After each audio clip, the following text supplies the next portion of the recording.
Franklin Delano Roosevelt, que foi o 32º presidente dos Estados Unidos, e ficou popularmente conhecido por FDR, nasceu em 30 de janeiro de 1882, no Hyde Park em Nova York, e faleceu em 12 de abril de 1945, em Warm Springs na Geórgia. Franklin Roosevelt era o único filho de James e Sarah Delano Roosevelt. A família vivia em um luxo discreto e refinado, dividindo seu tempo entre a propriedade da família no Vale do Rio Hudson, no estado de Nova York, e resorts europeus. O jovem Roosevelt foi educado em casa até os 14 anos, quando entrou no Groton Preparatory School em Groton, no estado de Massachusetts. Tanto em Groton, como em casa, ele foi criado para ser um cavalheiro, assumindo a responsabilidade pelos menos afortunados e exercendo a mordomia cristã por meio do serviço público. Em 1900, Roosevelt ingressou na Universidade de Harvard, onde passava a maior parte do tempo em atividades extracurriculares e uma vida social extenuante. O seu histórico acadêmico era indistinto. Foi durante seus anos em Harvard que ele foi influenciado pelos discursos de seu primo em quinto grau, o presidente Theodore Roosevelt, o campeão progressista que trabalhou para aumentar a economia do país. Foi também durante seus anos em Harvard que ele se apaixonou pela sobrinha de Theodore Roosevelt, Eleanor Roosevelt, que na época era ativa em trabalhos de caridade para os pobres na cidade de Nova York. Os primos distantes ficaram noivos durante o último ano de Roosevelt em Harvard e se casaram em 17 de março de 1905. Mais tarde, Eleanor abriria os olhos do marido para o estado deplorável dos pobres de Nova York. Roosevelt frequentou a escola de direito da Universidade de Colômbia, mas não estava muito interessado em seus estudos. Depois de passar no exame da Ordem dos Advogados de Nova York, ele foi trabalhar como escriturário para a distinta firma de Wall Street Carter, Ledyard e Milburn, mas demonstrou a mesma atitude de indiferença em relação à profissão jurídica que tinha em relação à sua educação. Motivado por seu primo Theodore, que continuou a incitar jovens de origens privilegiadas a ingressar no serviço público, Roosevelt procurou uma oportunidade de iniciar uma carreira na política. Essa oportunidade surgiu em 1910, quando líderes do Partido Democrata do Condado de Dutchess em Nova York, quando foi convencido a empreender uma tentativa aparentemente fútil de ganhar uma cadeira no Senado estadual. Ele fez campanha árdua e venceu a eleição. Com menos de 29 anos quando assumiu seu cargo em Albany, capital de New York, Roosevelt rapidamente ganhou atenção estadual por saber como dar e receber na política, e gradualmente abandonou seus ares de superioridade. No processo, ele passou a defender o programa completo de reforma progressiva. Em 1911, Roosevelt estava apoiando o governador progressista de Nova Jersey, Woodrow Wilson, para a nomeação presidencial democrata de 1912. Naquele ano, Roosevelt foi reeleito para o Senado estadual, apesar de um ataque de febre tifoide que o impediu de fazer aparições públicas durante a campanha. Na Convenção Democrata de 1920, Roosevelt ganhou a indicação para vice-presidente em uma chapa com o candidato presidencial James M. Cox, mas foram derrotados pela chapa republicana de Warren G. Harding e Calvin Coolidge. Roosevelt então se tornou vice-presidente de uma empresa de títulos, Fidelity and Deposit Company of Maryland, e entrou em vários outros empreendimentos comerciais. Em agosto de 1921, enquanto Roosevelt estava de férias em Campobello Island em New Brunswick, no Canadá, sua vida foi transformada quando ele foi acometido de poliomielite. Ele sofreu intensamente e por algum tempo ficou quase completamente paralisado. Incapaz de seguir uma carreira política ativa enquanto se recuperava da poliomielite, Roosevelt dependia de sua esposa para manter seu nome vivo nos círculos democratas. Embora inicialmente muito tímida, Eleanor Roosevelt tornou-se uma oradora pública eficaz e uma hábil analista política. Como resultado de suas palestras em todo o estado de Nova York, Roosevelt nunca desapareceu totalmente da cena política, apesar do que parecia ser uma aflição que acabou com sua carreira. Em 1924, Roosevelt foi incentivado por Herbert Hoover, candidato a presidente, a concorrer ao cargo de governador de Nova York em 1928, já que sua doença não havia destruído a resiliência e a vitalidade além do fato de se sentir amadurecido e se tornado uma pessoa mais séria. No dia da eleição, Roosevelt venceu por 25 mil votos, embora o estado de Nova York tenha se tornado republicano na eleição presidencial, contribuindo para a vitória esmagadora de Herbert Hoover na eleição presidencial de 1928.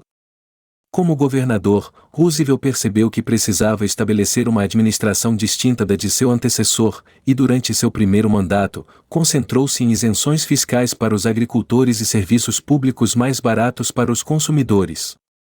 O apelo de seus programas, principalmente no interior do estado de Nova York, levou à sua reeleição em 1930 por 725 mil votos. Enquanto isto, Roosevelt ganhou a indicação de seu partido para concorrer ao pleito presidencial. Em seu discurso perante os delegados, ele disse: "Eu prometo a vocês, eu prometo a mim mesmo, um novo acordo para o povo americano." Em uma série de palestras cuidadosamente preparadas, ele prometeu ajudar aos agricultores, desenvolvimento público de energia elétrica, um orçamento equilibrado e policiamento governamental do poder econômico privado e responsável.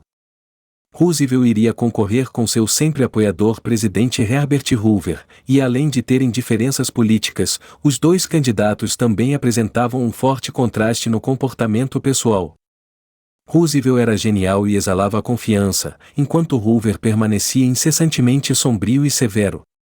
No dia da eleição, Roosevelt recebeu quase 23 milhões de votos populares contra quase 16 milhões de Herbert Hoover.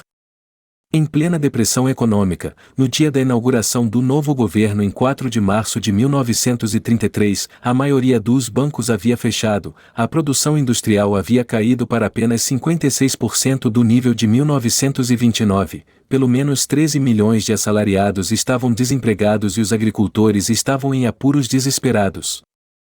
Em seu discurso de posse, Roosevelt prometeu ação imediata e decisiva e transmitiu um pouco de sua autoconfiança inabalável a milhões de americanos que ouviam pelo rádio em todo o país. Esta grande nação resistirá como resistiu, reviverá e prosperará, afirmou, acrescentando: a única coisa que temos a temer é o próprio medo. Depois de uma proposta ao Congresso americano, conhecida como New Deal, o primeiro passo do presidente Franklin Delano Roosevelt foi ordenar que todos os bancos fechassem até que o Congresso, reunido em sessão especial em 9 de março, pudesse aprovar uma legislação que permitisse a reabertura dos bancos em boas condições, e esse o feriado bancário, como Roosevelt o chamou euforicamente, pretendia acabar com as corridas dos depositantes, que ameaçavam destruir todo o sistema bancário do país, e, com isto, Roosevelt restaurou a confiança do público de modo que, quando os bancos reabriram, as tão temidas corridas não se concretizaram. Franklin Roosevelt correu para a reeleição em 1936 com o firme apoio de fazendeiros, trabalhadores e pobres que já sentiam os bons efeitos dos planos econômicos do presidente, e venceu seu concorrente, o candidato republicano, governador Alfred M. Landon, do estado de Kansas, que acabou recebendo menos de 17 milhões de votos contra mais de 27 milhões de Roosevelt. Quando a Segunda Guerra Mundial estourou na Europa em setembro de 1939, Roosevelt convocou o parlamento americano para uma sessão especial para revisar os atos de neutralidade do próprio Congresso, para permitir que os beligerantes, ou seja, Grã-Bretanha e França, comprassem armas americanas em uma base de dinheiro e transporte. Apesar das objeções dos isolacionistas, a política de cash and carry foi promulgada. Quando a França caiu nas mãos dos alemães na primavera e no início do verão de 1940, e a Grã-Bretanha foi deixada sozinha para enfrentar a máquina de guerra nazista, Roosevelt convenceu o Congresso a intensificar os preparativos de defesa e a apoiar a Grã-Bretanha com toda a ajuda exceto a guerra. No início do ano, os democratas haviam indicado Roosevelt para um terceiro mandato, embora sua eleição quebrasse a tradição de 2 mandatos honrada desde a presidência de George Washington. Em 1940, Roosevelt derrotou Wendell Willkie com 27 milhões de votos, contra 22 milhões de seu oponente, numa disputa acirrada, devido à quebra da tradição de 2 mandatos, e o medo de que ele levasse a nação à guerra. Em agosto de 1941, em um navio de guerra ao largo de Newfoundland, Roosevelt e o primeiro-ministro britânico Winston Churchill emitiram uma declaração conjunta, conhecida como Carta do Atlântico, na qual comprometeram seus países a alcançarem a destruição final da tirania nazista. Ainda assim foi no Pacífico em vez do Atlântico que a guerra veio para os Estados Unidos, justamente quando o Japão se juntou às potências do eixo da Alemanha e da Itália, e atacou Pearl Harbor, matando cerca de 2.500 militares e civis, o que forçou os Estados Unidos a entrarem em guerra, juntamente com a Grã-Bretanha. Com isto, o Congresso americano autorizou os Estados Unidos a declarar guerra contra o Japão, enquanto em 11 de dezembro, a Alemanha e a Itália declararam guerra aos Estados Unidos. Winston Churchill queria adiar o ataque até que as forças nazistas estivessem enfraquecidas, e sua visão acabou prevalecendo, até que a grande invasão da Normandia foi finalmente lançada no dia D, em 6 de junho de 1944.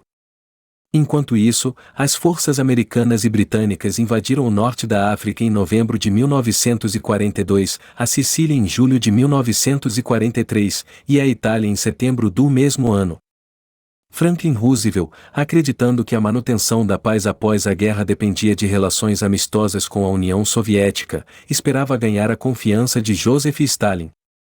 Ele, Stalin e Churchill pareciam se entender bem quando se encontraram em Teherã em novembro de 1943, e quando os três se encontraram novamente na Conferência de Yalta na Crimeia, em fevereiro de 1945, a guerra na Europa estava quase no fim. Roosevelt sofria de arteriosclerose avançada por mais de um ano antes da Conferência de Yalta, e seus oponentes políticos usaram muito de sua saúde obviamente em declínio, durante a campanha de 1944. Porém eles não conseguiram evitar um quarto mandato nas eleições presidenciais. Na época de seu retorno de Yalta, no entanto, ele estava tão fraco que, pela primeira vez em sua presidência, ele falou ao Congresso enquanto estava sentado. No início de abril de 1945, ele viajou para sua casa em Warm Springs na Geórgia, sua pequena Casa Branca para descansar. Na tarde de 12 de abril, enquanto posava para um retrato, sofreu uma hemorragia cerebral maciça, e ele morreu algumas horas depois. Durante sua vida, Franklin D. Roosevelt foi simultaneamente um dos homens mais amados e odiados da história americana. Seus partidários o saudaram como o salvador de sua nação durante a Grande Depressão e o defensor da democracia durante a Segunda Guerra Mundial. É geralmente aceito por todos, no entanto, que ele era um político brilhante, capaz de criar uma enorme coalizão de apoiadores que sustentou o Partido Democrata por décadas após sua morte. Com sua morte, a maioria dos americanos mergulhou em profunda dor, testemunho do forte apego emocional que sentiam pelo homem que os guiou por dois dos períodos mais sombrios da história do país.